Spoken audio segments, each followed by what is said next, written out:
Apocalipse, capítulo 3,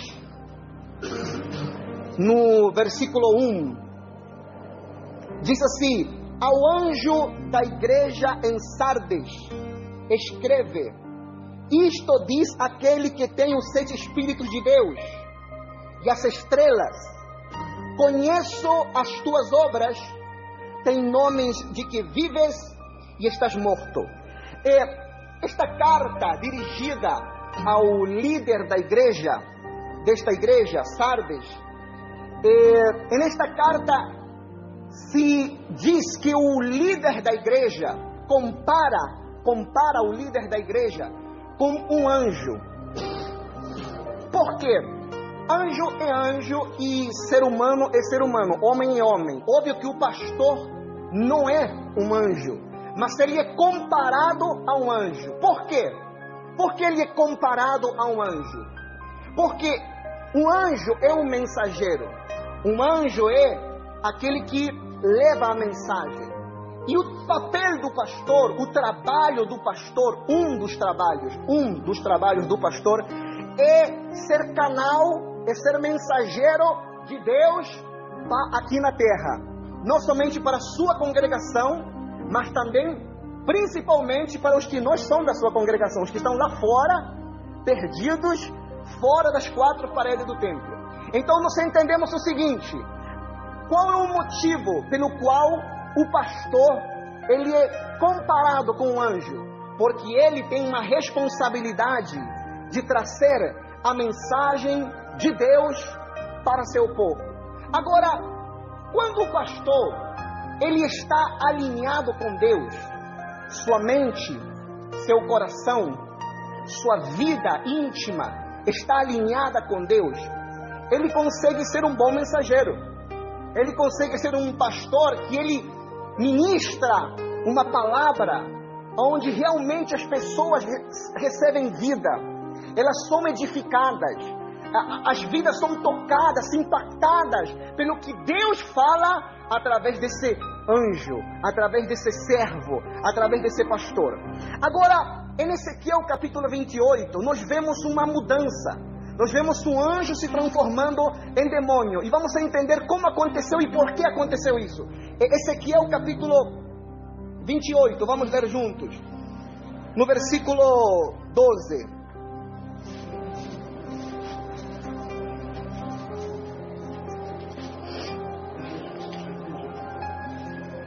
Ezequiel capítulo 28, versículo 12. Diz assim: filho do homem, levanta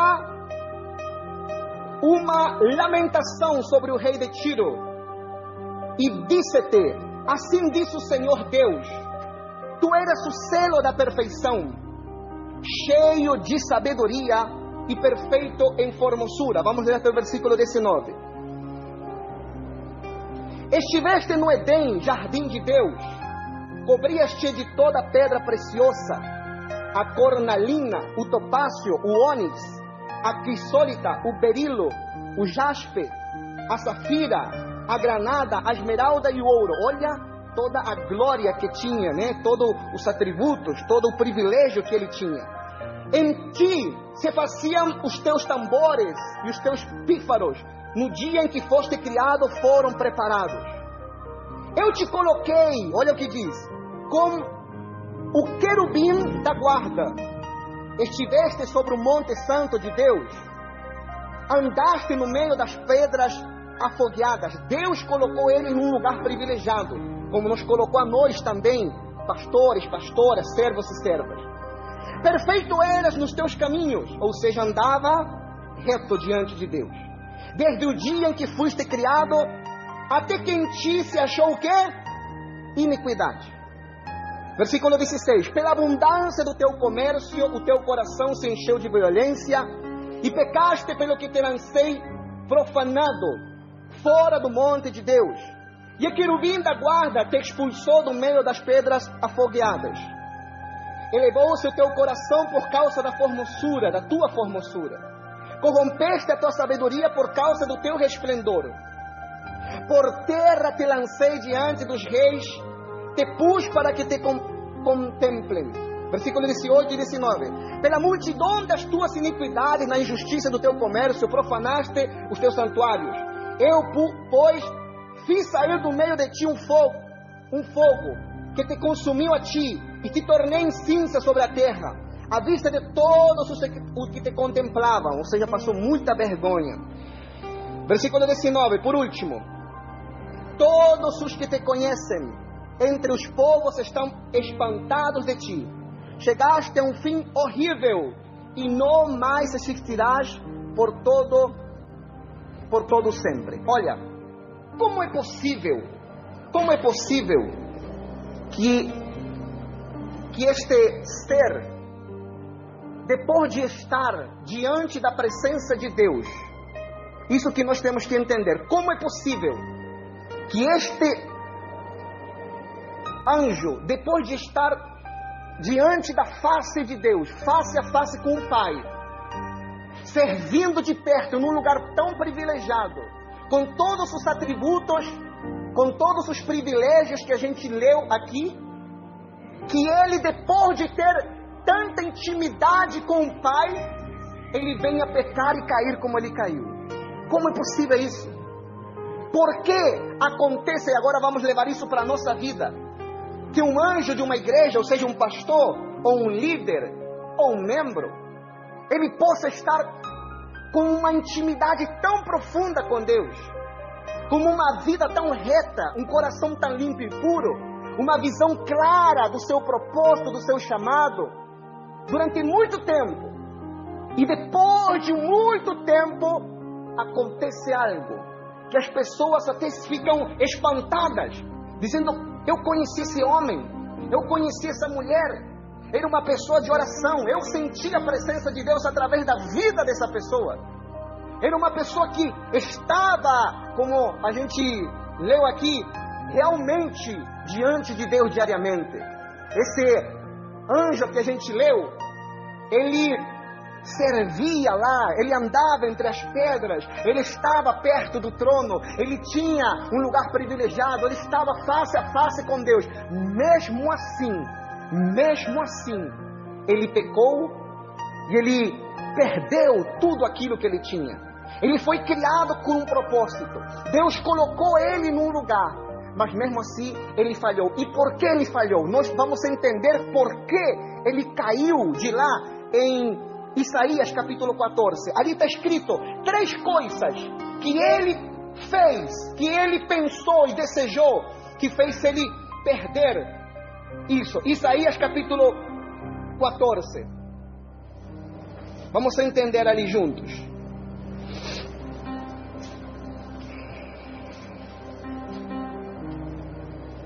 Versículo 12 até o versículo 15, são 3 versículos somente. Olha o que diz ali, ó. Como caíste do céu, ó estrela da manhã, filha da alva, como foste lançado por terra, tu que prostravas as nações, e tu descias no teu quê? Coração, no teu coração. Olha, então o diabo, ele tem o quê? Coração, está escrito aqui, ele tem coração. E agora vamos entender sobre isso. O diabo tem coração. E tu dizia no teu coração: eu subirei ao céu. Primeiro verbo, subirei. Primeira atitude, subirei. Primeiro desejo, subirei. Então vamos entender sobre isso. Acima das estrelas de Deus exaltarei o meu trono. Exaltarei o meu trono. Segunda atitude. E no monte da congregação me assentarei, nas extremidades do norte. Subirei acima das alturas das nuvens, e aqui está o terceiro, e serei semelhante ao Altíssimo. Versículo 15, contudo levado serás ao Seol, na outra versão fala inferno, ao mais profundo do abismo. Olha, 3 atitudes, ele falou, primeiro, subirei. Deus tinha colocado ele em um determinado lugar, Deus tinha um propósito e um chamado para a vida dele. Deus planificou algo para a vida dele, mas ele não aceitou isso. Ele queria estar em outro lugar aonde Deus não tinha determinado. E ele falou: eu não quero estar aqui. Eu quero subir. Eu quero estar por cima e não por baixo. Ele não queria estar baixo autoridade. Ele estava insatisfeito. Esse é o ponto. Ele estava insatisfeito com aquilo que ele tinha recebido de Deus. Agora vamos olhar para a nossa vida.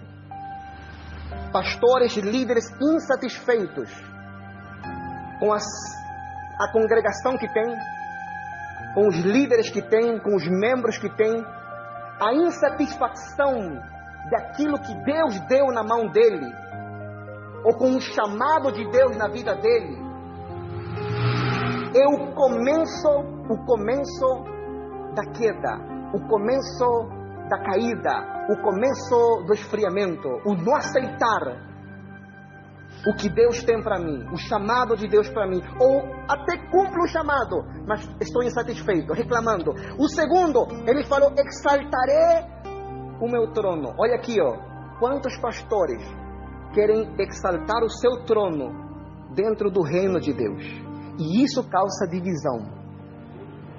Eu não me junto, como que eu quero exaltar o meu trono, não preciso de ninguém. A pessoa perde o foco.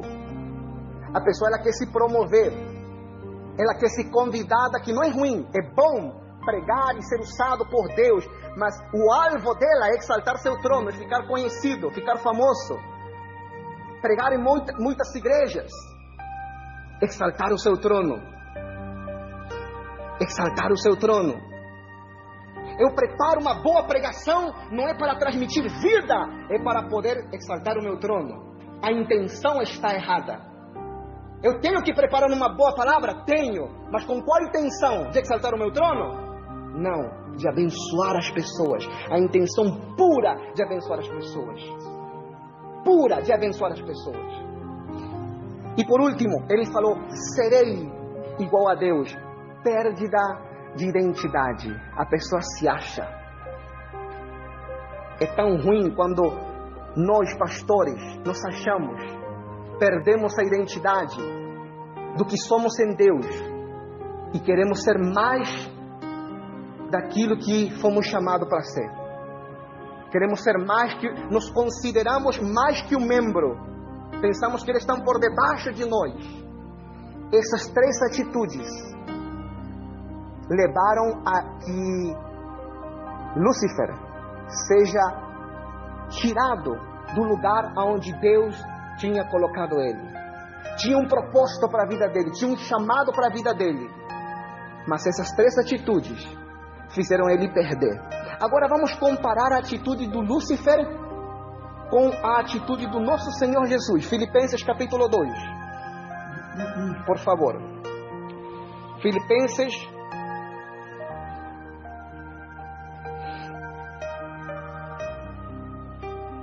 capítulo 2, no versículo 5. Olha aqui que forte isso aqui.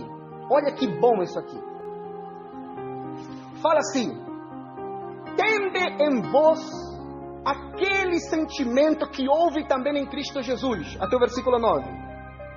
O qual, subsistindo em forma de Deus, não considerou ser igual a Deus, coisa que se deveria aferrar. Olha para mim aqui, por favor. Quando a gente leu, Lúcifer estava no céu. E aqui a gente está lendo de Jesus também aonde? Lá no céu. Agora, qual foi o que estava no coração do Lúcifer? Eu quero subir, eu quero exaltar meu trono, eu quero ser igual a Deus. Em cambio, a atitude de Jesus foi qual? Não teve como usurpação ser igual a Deus. Totalmente contrário. Um com orgulho, um querendo colocar o seu trono, um querendo fazer propaganda de si, um querendo, não estava aceitando o lugar que Deus colocou ele, e o outro totalmente sumisso à vontade de Deus. E olha como continua. Versículo 6: o qual, subsistindo em forma de Deus, não considerou ser igual a Deus, coisa que se devia aferrar, mas esvaziou-se a si mesmo. Olha, esvaziou-se a si mesmo, tomando a forma de servo, tornando-se semelhante aos homens, e achado na forma de homem, humilhou-se a si mesmo, tornando-se obediente até a morte e morte de cruz. Versículo 9. Pelo que também Deus o exaltou sobremaneiramente e lhe deu um nome que é sobre todo nome. 4 coisas nós vemos aqui. Primeiro, ele se esvaziou. Deus pode ter um propósito na minha vida, mas se eu não me esvazio de mim mesmo, esse propósito fica travado, estagnado, trancado. Segundo, ele teve um coração de servo. Terceiro, ele se humilhou. Uma vida de humilhação constante diante de Deus e diante dos membros que nós cuidamos. E depois, obediente até a morte de cruz, obediente à palavra, obediente ao que o Espírito Santo me guia para eu dirigir a minha igreja. Agora eu te pergunto, olha para mim, eu me tenho que perguntar a mim mesmo, como eu estou vivendo o meu chamado? Como Lúcifer? Porque Lúcifer tem coração. Eu não posso ser um pastor com um coração de Lúcifer, que quer exaltar seu trono, que quer estar por em cima e nunca por debaixo, que quer ser mais que os outros. Eu não aceito ser esse tipo de pastor, porque eu vou estar travando o meu propósito, vou ser deixado de lado. Mas eu tenho que ser imitador de Jesus, porque aí meu propósito vai explodir, meu chamado vai explodir, porque aí Deus vai ser comigo. Se eu estou servindo a Deus como um coração de Satanás, será que Deus vai me usar? Será que eu vou poder fluir no Espírito Santo para poder ganhar almas e cumprir o meu chamado? Sabe que nós podemos comparar a vida de um pastor àquela situação que está em 2 Reis capítulo 5. Só o versículo 1 vamos ler. Só o versículo 1. 2 Reis capítulo 5, quando um pastor, ou uma pastora, um líder, ele é um anjo que o Lúcifer era um anjo que se transformou em demônio. Quando o pastor passa por esse processo, essa metamorfose, ele perde sua identidade, ele perde o favor de Deus. Olha, isso aqui é muito forte. O pastor, quando ele começa a colocar no seu coração essas coisas que a gente leu, ele perde o favor de Deus. Ele perde a graça de Deus no seu chamado. E tudo ele começa a fazer na força do braço. E aí a vida dele se torna uma vida cansativa, uma vida rutinária, uma vida carregada. Ele começa a sentir o peso das coisas, porque tudo na força do braço. Ele perdeu o favor, ele perdeu a graça. Antes, quando ele agia, servia seu chamado, seu propósito, conforme ao coração de Jesus, as coisas fluíam. Ele se sentia diferente. Até sua vida de oração era diferente. Mas quando a gente serve com o coração como Satanás, com essas coisas que a gente leu, subir, exaltar meu trono, até minha oração fica travada. Minha vida de oração fica rasa, mecânica. Então, 2 Reis capítulo 5, olha que forte isso aqui, 2 Reis capítulo 5. Ora, Naamã, chefe do exército do rei de Síria, era um grande homem diante do seu senhor, e de muito respeito, como os pastores são muito respeitados, muito amados, porque por ele o Senhor, ou seja, dera livramento aos sírios.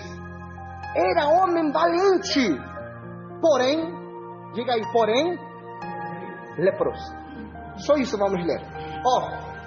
Esse porém é o que trava a vida de muitas pessoas. O pastor prega muito bem, porém maltrata a esposa. O pastor é muito amoroso e carinhoso com os membros da igreja, porém está todo endividado. Esse porém faz o pastor viver como Naamã. Uma vida de aparência, seu título, sua armadura, sua roupa de general, de chefe do exército, porque tem um porém lá escondido dentro dele. E esse porém, às vezes sua esposa sabe, ou seus filhos sabem também, nem eles sabem. Esse porém, Naamã era um homem vitorioso, ganhava a batalha, era o cara, ele era top, ele era reconhecido, aplaudido por todo mundo, porém leproso. Então se você ou eu temos um porém na nossa vida, nós temos que nos libertar desse porém. Agora, como eu faço? Aqui vem a centralidade desta mensagem.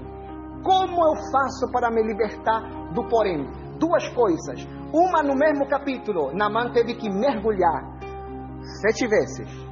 Mergulhar 7 vezes fala de mergulhar constantemente na presença de Deus e na palavra de Deus para poder tirar esses porém da minha vida. Mergulhar constantemente. Pastores vazios da presença de Deus são pastores que não têm direção, que não têm unção, que não têm graça, que não têm favor, que não têm respaldo. São pastores que não frutificam. São igrejas do oba-oba, igrejas mantidas através de trazer bons pregadores para poder manter a igreja cheia, trazidas através de trazer bons ministérios de louvor para manter a igreja cheia. Será que essa é uma igreja saudável? Uma igreja saudável é quando o pastor ele tem sua vida mergulhada todos os dias na presença de Deus, na palavra de Deus, e ele transmite vida para as pessoas, e as pessoas vêm pelo que recebem ali, e não porque vai estar tal pregador ou tal cantante. Uma igreja saudável, uma igreja que cresce pelo espiritual e não pelo ova-ova, não pelo quem vai estar lá aquele dia. Pode não vir nenhum famoso, pode vir nenhum ministério de louvor, mas as pessoas vão estar lá, porque lá tem presença de Deus, porque o pastor está mergulhando na presença de Deus, e ele está sendo canal disso para a sua igreja. Aí é diferente. Aí você tem uma igreja saudável. Então, olha, como eu faço para libertar-me desse porém? Aqui está escrito, Lucas capítulo 13. Isso aqui é maravilhoso, amados. Lucas capítulo 13, no versículo 6. Muito bom o que a gente vai ler aqui, ó. Capítulo 13, versículo 6.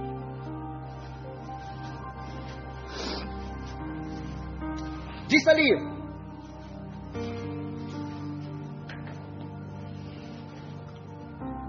e passou a narrar esta parábola.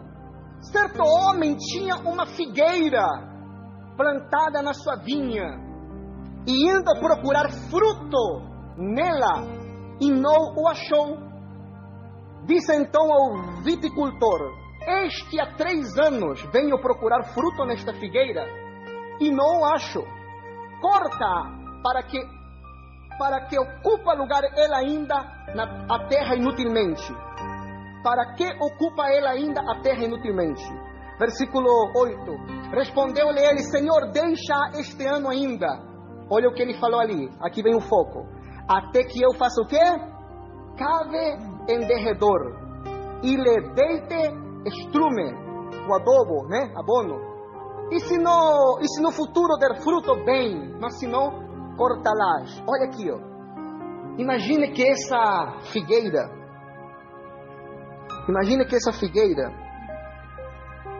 é o pastor, é eu e você. E quando o pastor não dá fruto, e quando nós falamos fruto, estamos falando de 2 tipos de frutos. O fruto interno, do Espírito Santo dentro de nós, e também um fruto externo, de ganhar vidas e cuidar bem delas, de crescer o reino de Deus através da nossa igreja local. Quando o pastor não dá fruto, muitas vezes as pessoas querem fazer o que o dono desta terra quis fazer: corta e joga fora. Nós, pastores, não podemos fazer isso. Nós não podemos ver uma pessoa na nossa igreja que quer trabalhar no ministério e, se não vemos mudança nela, querer cortar e lançar fora. As pessoas não são descartáveis. Nós temos que ter amor pelas pessoas. A atitude certa é a atitude daquele segundo homem que representa Jesus e que representa um discipulador, alguém que vai cuidar dessa planta. Então, vamos supor que aqui está a figueira. Ele diz: não está dando fruto. Já 3 anos que eu venho aqui e os frutos do Espírito Santo não estão dentro dela. E o ministério dela também não está dando fruto. Vamos descartá-la? Não. O que vamos fazer? Vamos trabalhar na vida dela. Ele falou, eu vou cavar profundo. Cavar profundo quer dizer, lograr que ela seja transparente e possa se abrir comigo. E eu possa perguntar, amado, você está precisando ajuda para vencer um pecado? Está precisando ajuda? Olha aqui o que é cavar fundo. Está sentindo a presença de Deus? Não está sentindo? Eu vou te ajudar a você ter essa intimidade com Deus. Eu vou cavar profundo na vida dela. Eu não vou descartar as pessoas, mas isso exige muito trabalho. Criticar e descartar é fácil. Mas se você quer cumprir o teu chamado da forma certa, você tem que estar disposto a trabalhar. O que o servo de Deus falou? Filhinhos, eu sinto dores de parto de novo, até que Cristo seja formado em vós. Vamos mudar isso. Figueira, eu vou sentir muita dor de cabeça. Vou ter que orar e jejuar muito por você, me sentar muitas vezes a conversar contigo, a conversar para acabar fundo. E vai levar tempo. Mas Cristo vai ser gerado em você, você vai dar frutos. Eu vou cuidar de você. Eu vou amar você. Eu vou amar você e vou cuidar, porque é minha responsabilidade como pastor lograr que você dê frutos. Não te acusar porque você não dá fruto, sino que fazer meu trabalho de cavar fundo e colocar o adobo. Orar, jejuar e discipular a pessoa. Nós, pastores, precisamos que façam isso com nós. Desde um membro novo que chega na igreja, pessoas que estão há alguns meses ou anos, pessoas dos ministérios, líderes e pastores, todos representamos essa figueira. Preste atenção nisso aqui. Há uns anos atrás, eu, com o título de pastor, era uma pessoa que vivia de aparência. Era uma pessoa que vivia com máscaras, mostrando algo que eu não era, como Naamã. Tinha vários porém na minha vida, escondidos que ninguém sabia. Quando alguém começou a cavar fundo em mim, quando alguém começou a me discipular um a um discipulado onde há um pacto de confidencialidade, um pacto de que tudo que se fala ali não sai dali. Então eu posso abrir minha vida e contar, porque sei que não vai sair dali, não vai contar para ninguém. Tem que ser um discipulador maduro. Mas todos precisamos de um pai espiritual. Todos precisamos de alguém com quem falar. Porque tem pastores depressivos, angustiados, sozinhos, como foi falado aqui. Pastores que cuidam de muita gente, mas ninguém cuida deles. Falta de discipulado. O diabo está muito feliz quando um pastor não tem um pai espiritual, uma mãe espiritual, alguém cuidando dele. Nós, pastores, os membros precisam de que alguém cabe fundo na vida deles para eles dar fruto? Sim, nós muito mais. Porque o ataque do diabo é mais forte na vida de quem? Na nossa. Na nossa. O diabo não quer que nós demos frutos. Então todos nós precisamos que alguém venha a nos perguntar, você está orando? Você está lendo a Bíblia? Como está teu devocional? Quero te desafiar a ter um devocional mais profundo. Mas nós temos que ter humildade para ser discipulados por outra pessoa. Não podemos ter o coração de Lúcifer. Precisamos ter o coração de Jesus para nos humilhar, nos esvaziar, deixar o título de pastor de lado e falar, me discipula. Quando eu comecei a ser discipulado, minha vida mudou muito e ainda vai mudar muito mais. Eu não orava nem 10 minutos por dia. E eu presidia uma igreja. Eu liderava uma igreja. Eu não lia 2 versículos da Bíblia com pressa. Minha vida era cheia de poréns na vida espiritual. E ninguém sabia disso. Eu não tinha discipulador, ninguém cavava fundo. Ninguém tratava a minha vida. E por isso eu não dava frutos. Tinha uma igreja fria. Uma igreja do oba-oba. Estava cheia. Por música, por pregações e por programas. Não porque pessoas eram ganhadas, influenciadas e tinham raízes em Deus e raízes na igreja local. Não. Era do oba-oba. Mas quando eu comecei a ter raízes, porque comecei a ser discipulado, alguém acabou profundo na minha vida, aí a igreja também. A igreja nunca vai crescer mais que o seu pastor. A igreja nunca vai crescer mais do que o seu pastor. Então, depois de um tempo, meu discipulador, o primeiro que ele começou a fazer foi trabalhar comigo na minha intimidade com Deus. Ele foi muito sábio e continua sendo muito sábio. Ele começou a trabalhar, me ensinar a buscar a face de Deus. Me ensinou a me apaixonar pela presença de Deus. E sabe o que? Olha aqui, ó. Experimentar diariamente a presença de Deus traz para você paixão por almas. Quando o pastor, presta atenção nisso aqui, está vazio, ele trabalha porque como se fosse uma profissão, para manter o status, para manter o nome. Eu, quando não orava nem 10 minutos por dia, não tinha paixão por alma, não. Era bom ser pastor, era bom estar lá na frente pregando. Por isso que eu fazia as coisas. Eu visitava por isso, porque eu queria ver a igreja cheia. Não por paixão de almas, era para fazer meu trono, porque eu queria a igreja cheia. Mas não era paixão por almas, porque paixão por almas, amor por almas, só vem se eu estou cheio do Espírito Santo. Se eu estou sendo acabado profundo, e eu estava cheio de problema, de coisa, e estava cuidando de gente, estava liderando pessoas, estava cheio de problemas. Porque se eu estou mal com Deus, vou estar mal com um monte de outras coisas mais. Eu quero terminar falando o seguinte, Mateus capítulo 6. Mateus capítulo 6. Versículo 6. Amados, a transformação, não, ia falar em espanhol, a transformação do seu ministério, ele começa na sua intimidade com Deus.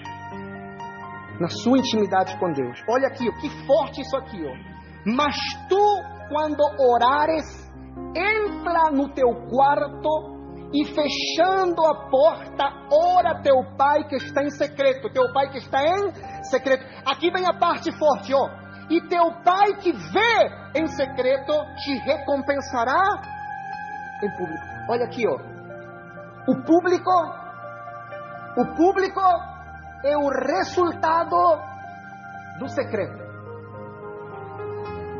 Os frutos que eu vou dar, meu crescimento no ministério, é o resultado da minha intimidade com Deus. Da minha intimidade com Deus. Você decide, você quer um crescimento fantasma, com ova-ova, ou você quer um crescimento de qualidade, bíblico, através da sua intimidade com Deus. É uma decisão. Eu vou crescer no ova-ova, ou eu vou crescer eu como pastor, eu como servo, eu como homem de Deus, como mulher de Deus, na intimidade com Ele, e vou começar a ser uma figueira que vai começar a dar frutos. Quando você vai numa igreja do ova-ova, você vê que as pessoas não têm muita raiz em Deus. E quando você vai numa igreja séria, saudável, você vai falar, esses cristãos aqui são maduros mesmo, hein? Você fala com eles e você vê que são pessoas nascidas de Deus. Mas elas são nascidas de Deus porque o canal, o anjo, ele tem vida de oração. O líder da igreja, a liderança da igreja tem vida de oração. Porque a igreja nunca vai crescer mais que o pastor. Então você vai e fala com os membros da igreja e você vê como você reflete a qualidade de vida do pastor na sua igreja. Na sua igreja. Então, um pastor que ele mergulha diariamente na presença de Deus, ele vai frutificar. Amém? Ele vai frutificar. Eu prometo que já termino. Vou ler aqui. Lucas capítulo 10, versículo 38 e 40, até o 42. Lucas capítulo 10,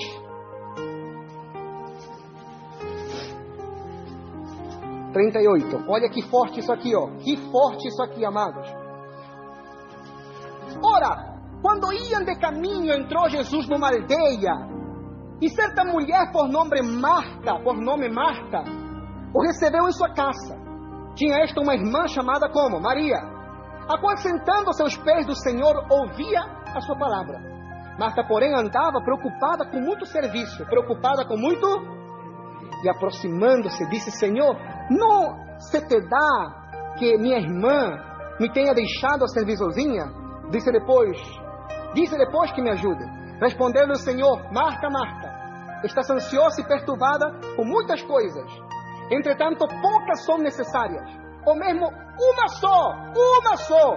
E Maria escolheu a boa parte, a qual não lhe será tirada. Olha aqui, você vê dois, Marta e Maria. Marta estava muito ocupada em servir, como nós estamos muito ocupados em servir. Preparar pregações, fazer cultos, fazer visitas, cuidar das pessoas. E às vezes tudo isso faz que nós deixemos de estar aos pés do Senhor. Tudo isso faz que nós deixemos o santo dos santos, a intimidade com Deus de lado. Às vezes até ora, mas com pressa, porque tem que fazer visita. É o trabalho, é a família, é a escola, é os filhos, é a congregação, cheio de coisas, como Marta. E a pessoa deixa a melhor parte. Servir é bom, mas estar aos pés de Jesus é melhor.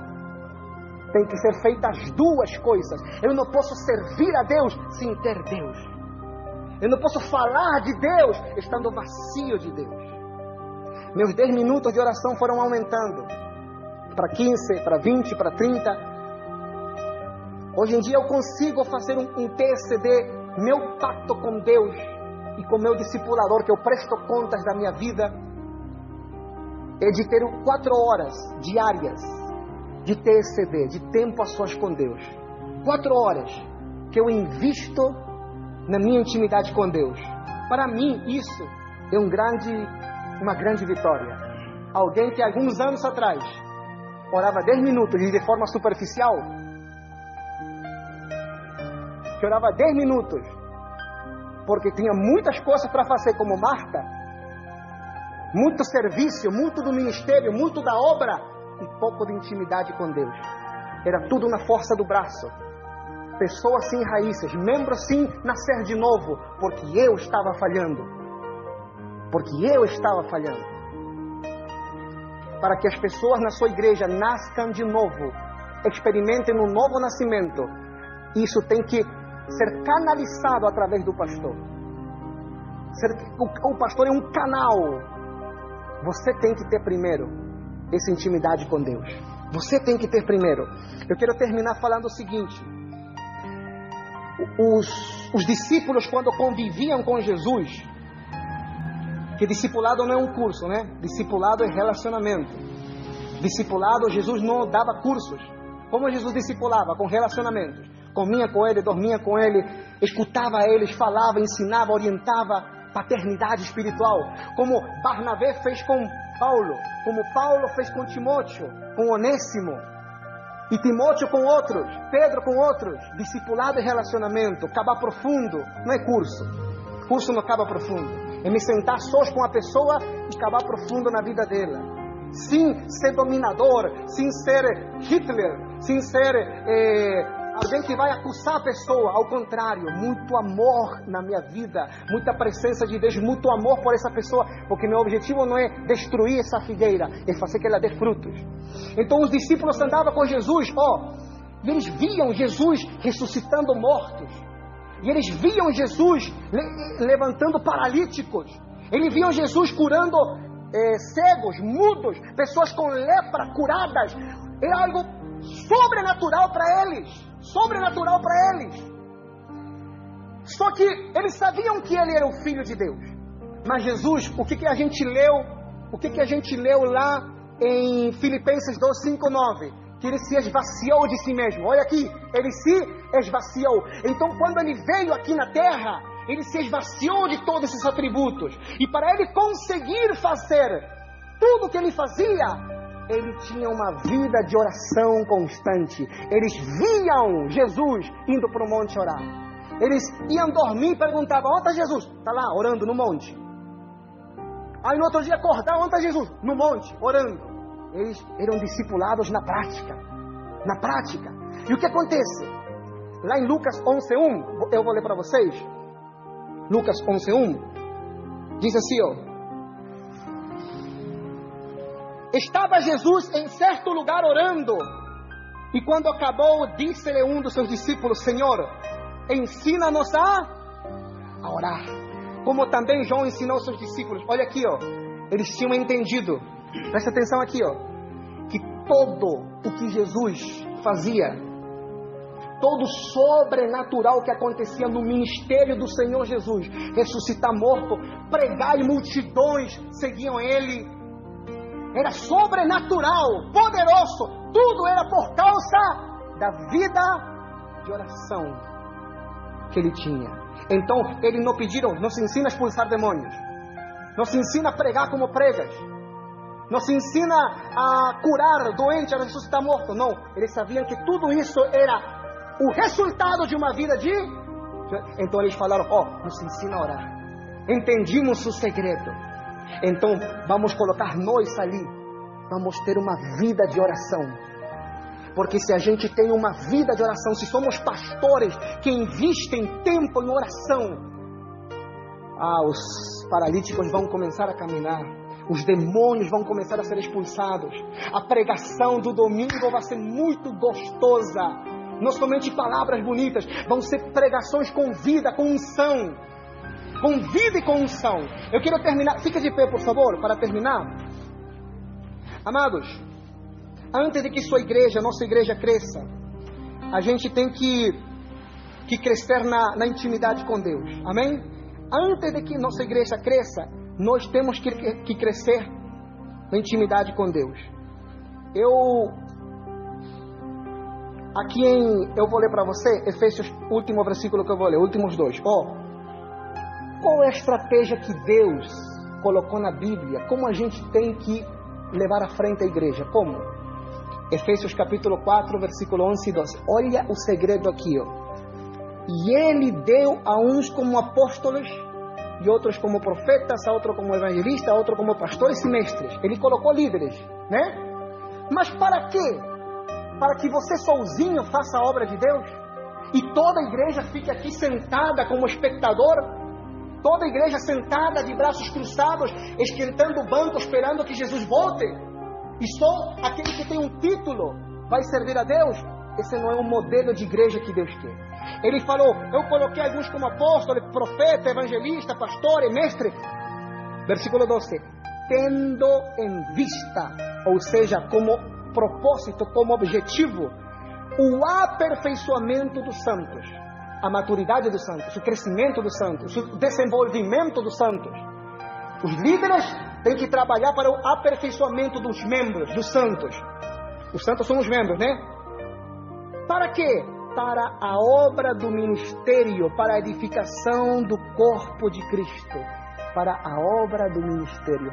Os líderes têm que trabalhar para aperfeiçoar os santos, treinar os santos, para que todos os santos façam a obra, todos visitando, todos consolidando, todos evangelizando, toda a igreja envolvida, todo o corpo. No corpo só trabalha as pernas e o resto fica morto? Não, é todo o corpo. Mas eles têm que ser primeiro treinados. Então, discipule profundo suas ovelhas. Tenha um treinamento para eles saber evangelizar, para eles saber discipular, para eles saber consolidar. Treine sua igreja, não trabalhe sozinho. A vontade de Deus é que os líderes treinem os santos, para que todos sirvam a Deus. Porque senão todo o trabalho fica sobre suas costas e você não vai dar conta. Você não vai dar conta. Você sozinho pode cuidar de quantas pessoas? 50? 30? Com qualidade, 3 ou 4 ou 5. E o resto? Agora, se toda a igreja está envolvida em discipulado, em evangelismo, em abrir igreja nos lares, em discipular um a um, Você pode ter 1.000, 3.000, 5.000, mas todos estão trabalhando. Todos estão envolvidos no reino de Deus. Amados, vamos orar juntos pela nossa vida. Se você não tem um discipulador, uma discipuladora, ore. Peça para Deus colocar esse homem, essa mulher na tua vida. E permita, tenha humildade de que ele venha acabar profundo em você. Não ande sozinho. Não ande sozinho. Não esteja, ninguém pode servir a Deus. Jesus não trabalhou sozinho, ele chamou 12. Todo mundo precisa de alguém, amém? E vamos chorar tanto pela presença de Deus, como chorar por almas. Chorar por almas. Derramar as lágrimas pelas almas. A Bíblia diz em Romanos 5,5 que o amor de Deus é derramado em nós, através do Espírito Santo. Quando eu estou cheio do Espírito Santo, eu tenho esse amor pelas almas. Esse amor pelas almas. Vamos orar.